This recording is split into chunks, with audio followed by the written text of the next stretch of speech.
Hi, and welcome back. Today we're going to be working on the mountaintop and the mining camp. You can see that this is a new area and I've added a whole bunch of plaster cloth.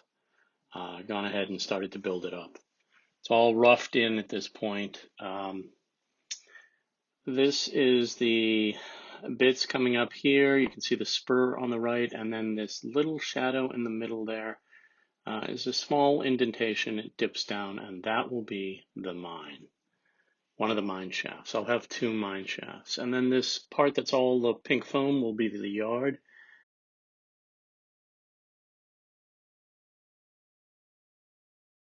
So first up, we're going to work on the actual mine entrances.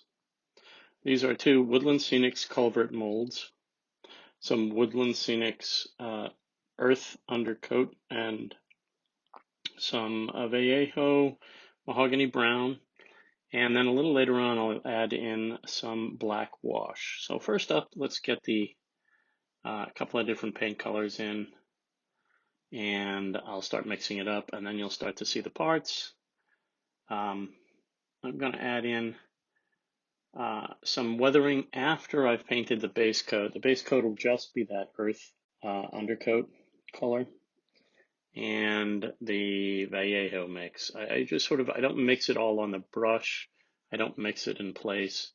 I'm just brushing it on. I don't mind if it's a streak of red and a streak of the mahogany brown and a darker brown or something like that. I don't mind if it's a little streaky. I mean, these are made out of timbers and they're supposed to be rough. So later on, you'll see the black that I'll add in. But to start with,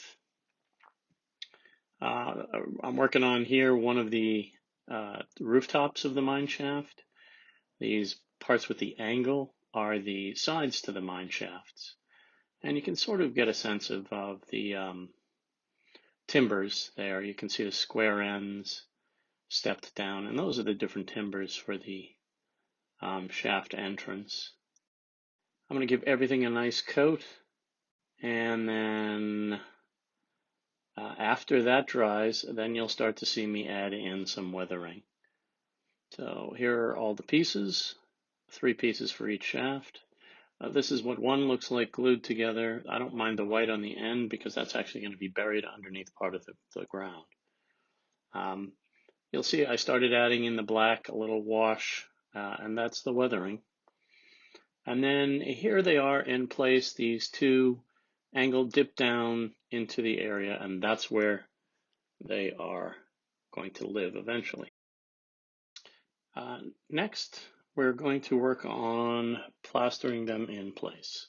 Woodland Scenics Plaster Cloth over the back ends of each, and some scenic cement to hold them in place, and begin to add in some sand around them. After the plaster cloth, we're now going to concentrate on painting. We're going to use the Woodland Scenics Burnt Umber and Green Undercoat and a little bit of water. And we're going to go ahead and coat all of the white areas over. The key is that once you add the ground cover, the foam and the green and whatnot, you don't want any of the white to show. So here you see the ground cover beginning to get applied. We'll just keep continuing on the painting.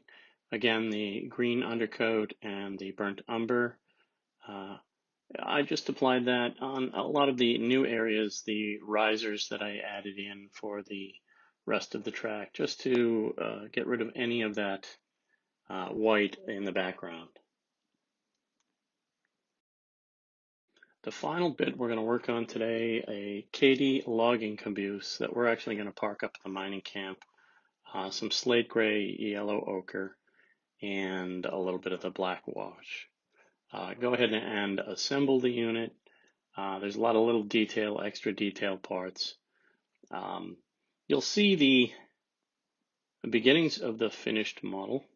I still have another coat of some weathering to do on it, but this is the size of the caboose. You'll see a little bit of yellow there for the light on the back.